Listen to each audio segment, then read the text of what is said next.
16ই December আমরা বিজয় রবি করতে পারছি।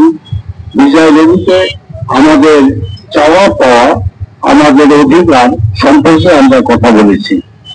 আমি এতটুকু বলবো, এই 16ই ডিসেম্বর গত 1971 সালে মেজর জেনারেল অরোরার হাতে পশ্চিমা হানাদার বাহিনী এই দেশের সার্বভৌমত্বকে বুঝিয়ে দিয়ে তারা ভারতে চলে যায়। আজ সেই ভারত কিন্তু আমাদের পিছনে সর্বৈপরে লিপ্ত আছে। এরপরে কি দেখলাম আমরা, 1971 সালে 30 লক্ষ লোকের আত্মদানের বিনিময়ে, 3 লক্ষ মানবের ইজ্জতের বিনিময়ে তদানীন্তন পূর্বে পাকিস্তান বাংলাদেশ পরিণত হলো একটি স্বাধীন সার্বভৌম গণপ্রজাতন্ত্রে বাংলাদেশে রূপান্তরিত হলো। কিন্তু আমরা লক্ষ্য করেছি, এই দেশ প্রজাতন্ত্রের দেশ ছিল না, এই দেশ ছিল স্বৈরাচারের দেশ, এই দেশ ছিল ফ্যাসিবাদের দেশ, এই দেশ ছিল বৈষম্যতার দেশ, এই দেশ ছিল দুর্নীতির দেশ, এই দেশ হয়ে গিয়েছিল একটি দলীয় একজন ব্যক্তির নেতৃত্বে।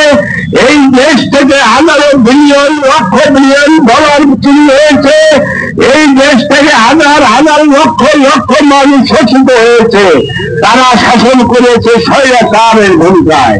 স্বৈরাচারের ভূমিকা যখন তারা অবতীর্ণ হলো, তখন এই দেশের জনগণের বাক শক্তিকে রুদ্ধ করে দেওয়া হলো, এই দেশের স্বাধীনতাকে বিপন্ন করে দেওয়া হলো। তাদের একচ্ছত্র বিপক্ষের মাধ্যমে এই দেশটি শাসিত এবং শোষিত হয়েছে। শেষ পর্যন্ত আমরা লক্ষ্য করলাম, যখন গত 4/24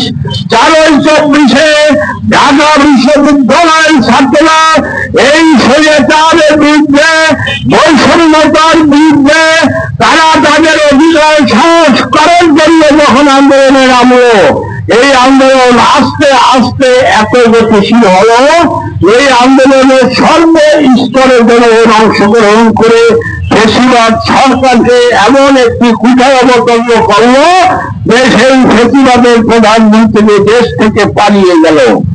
আমরা বলবো একটা কথা, ইসলামী আন্দোলন এমন কোন আন্দোলন নয়, এই আন্দোলন ইসলাম দেশ জাতি মানবতার আন্দোলন, এই আন্দোলন বৈষম্যতা দূরীকরণের আন্দোলন, সাম্যভাবের আন্দোলন।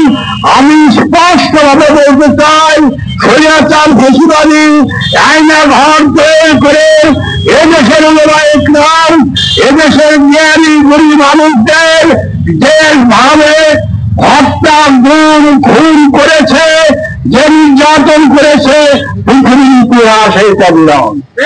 আমি বলব, গুজরাটের মুখ্যমন্ত্রী, আমরা ভারতের সাথে শত্রুতা পোষণ করি না, ভারত আমাদের প্রতিবেশী দেশ, তাদের সাথে আমরা সম্পর্ক রেখে, বন্ধুত্ব রেখে আমরা দেশ পরিচালনা করতে চাই। কিন্তু মোদীবাবুর বিরুদ্ধে আমাদের অভিযোগ আছে।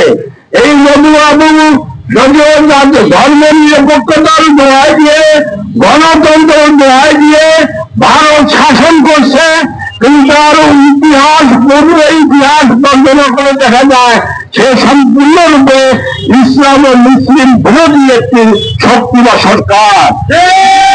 যখন গুজরাটের মুখ্যমন্ত্রী ছিল, গুজরাটের প্রভিন্সের মুখ্যমন্ত্রী থাকাকালীন লক্ষ লক্ষ মানুষ মুসলমানদেরকে হত্যা করে লক্ষ লক্ষ মসজিদকে গুড়িয়ে দিয়ে ফেরাসের মন্দির তৈরি করেছিল। তাদের বৈষম্যতার দোহাই আর গণতন্ত্রের দোহাই শুধু মুখে, কিন্তু কার্যকলাপে রয়ে গেছে ফ্যাসিবাদ ও স্বৈরাচারের কার্যকলাপ। তাই আমরা আজও এই দেশ 2000 ছাত্র যুবকের রক্তের বিনিময়ে, অনেক মেয়েদের জীবনের বিনিময়ে আজও সেই বৃদ্ধারা হাসপাতালে চিকিৎসারত আছে, হাসপাতালে তারা জীবনের শেষ নিঃশ্বাস ত্যাগ করার প্রতীক্ষায় আছে।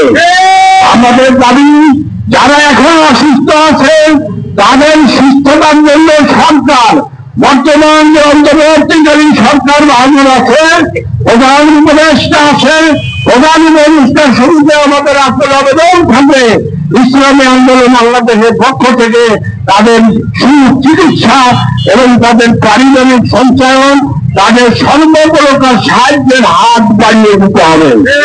এবং যে সমস্ত ছেলে শহীদ হয়েছে আমাদের সন্তান, আপনাদের জানা আছে 4 আগস্ট ইসলামী আন্দোলন বাংলাদেশের আমিরের নেতৃত্বে সিনিয়র নায়েবে আমির আলহাজ হযরত মাওলানা ফয়জুল করিম সাহেব লক্ষ লক্ষ মানুষ নিয়ে, লক্ষ লক্ষ মানুষকে সাথে নিয়ে কারফিউ ভঙ্গ করে বাংলাদেশে একটি মাত্র রাজনৈতিক দল, যে তার দলীয় ব্যানার সহ ছাত্র জনতার মঞ্চে অধিষ্ঠিত হয়ে এই গণভবন অভিমুখে যাত্রা করে স্বৈরাচারের পতন ঘটানোর জন্য আমি চ্যালেঞ্জ করে বলতে পারি, আমি স্থির সাথে বলতে পারি যে এই বাংলাদেশের অন্য কোন রাজনৈতিক দল দলীয় ব্যানার সহ ছাত্র জনতার মঞ্চে হাজির হয় নাই।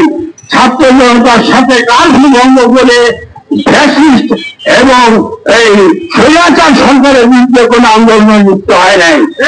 আজ সবাই দাবিদার, সকল পলিটিক্যাল পার্টি দাবিদার, তারা অংশগ্রহণ করেছে, আমরা না করি না। কিন্তু স্পষ্ট ভাবে ইসলামী আন্দোলন বাংলাদেশ যতদিন থাকবে ততদিন স্পষ্টতার সাথে থাকবে। আমরা তলে তলে বুঝি না, আমরা যা বুঝি পরিষ্কার পরিচ্ছন্ন ভাবে উপরে উপরে বুঝি।